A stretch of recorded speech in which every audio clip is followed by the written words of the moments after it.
As you can see, it's winter here in New England, and you might be able to tell from the color of my nose that it's also cold season. I've had a stuffy nose along with watery eyes for a few days now. You know, over the years I've been given different advice on how to treat the common cold. For example, I've been told that hot tea with honey or lemon works well. I was once also given a recipe for homemade chicken soup. Of course, my grandmother believed that eating garlic was the best way to prevent the cold in the first place, but I never could follow that advice because garlic makes your breath smell. What have you been told? How do you treat the common cold? Were you listening closely? Did you hear examples of the passive? If you did listen closely, then you likely heard these examples. Over the years, I've been given different advice on how to treat the common cold. I've been told that hot tea with honey or lemon works well. I was once also given a recipe for homemade chicken soup. If you watch the first lesson on the passive, you'll remember that we make the passive voice with the form of be plus the past participle. For example, I was given a recipe. Our form of be here is was. Given is our past participle. Now if you want to name who performed the action, we use a by phrase. For example, I was given a recipe by a kind neighbor.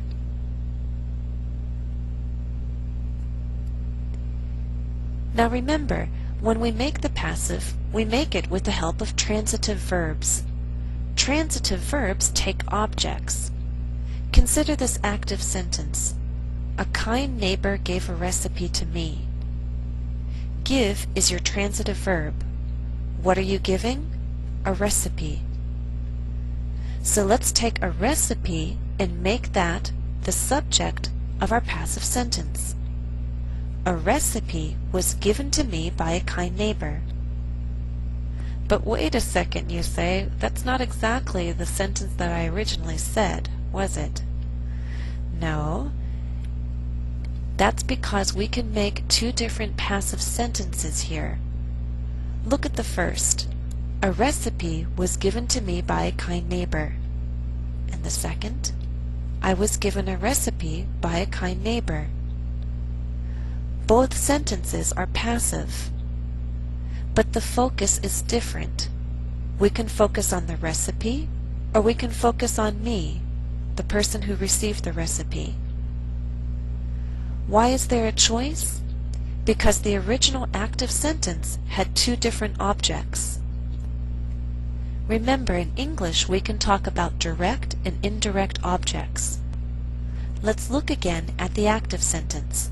A kind neighbor gave me a recipe. We could also say, a kind neighbor gave a recipe to me.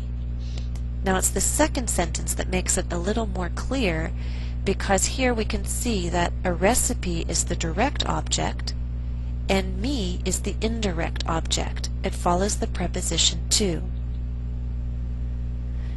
Taking the direct object, recipe, and making that the subject, our sentence becomes, a recipe was given to me by a kind neighbor. And note, when the direct object becomes the subject of the passive sentence, we keep the preposition to. We can also then take me, the indirect object, and make that the subject of a passive sentence. I was given a recipe by a kind neighbor. Now all of these sentences are correct, and all of these sentences communicate the same basic information, but they have a different focus. Do you want to focus on who gave the recipe? Do you want to focus on what the neighbor gave? Do you want to focus on who got the recipe? Let's try a couple exercises. Exercise 1. Change each sentence from active to passive. Make the indirect object of the first sentence the subject in the new sentence. Use a by phrase only if necessary. Example. Over the years, people have given me different advice. What's the indirect object? Me. So using that as the subject in your passive sentence, we have, over the years, I've been given different advice. Do we really need to use a by phrase? No, it's not necessary. Number 1. Companies offered several different jobs to Daniel. Answer: Daniel was offered several different jobs. 2. In that restaurant, uniformed waiters serve customers gourmet meals. Answer: In that restaurant, customers are served gourmet meals by uniformed waiters. 3. The best tutors taught Elizabeth French and Italian. Answer: Elizabeth was taught French and Italian by the best tutors. 4. They will show the jury new evidence tomorrow. Answer: The jury will be shown new evidence tomorrow. 5. In America, patients sometimes send gift baskets to their doctors. Answer: In America, doctors are sometimes sent gift baskets by their patients.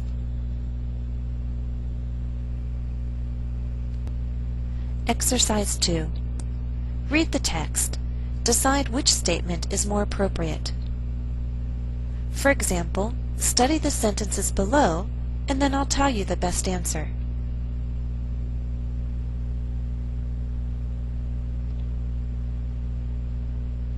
Answer: The employees here are happy. They are paid good money. The first choice is the correct answer, because the employees are our focus. 1. Again, study the sentences, read it both ways, and then I'll tell you the best answer.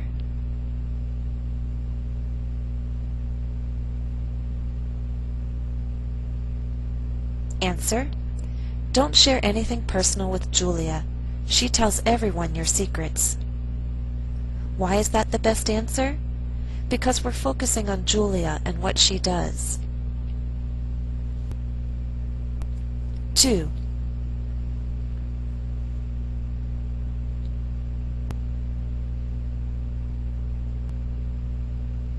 Answer: It was time to announce the contest winner. Mr. Johnson was handed the envelope. He opened it, cleared his throat, and read the name. Why is that the correct answer? Because it's not important who handed Mr. Johnson the envelope, so why focus on the word someone? 3.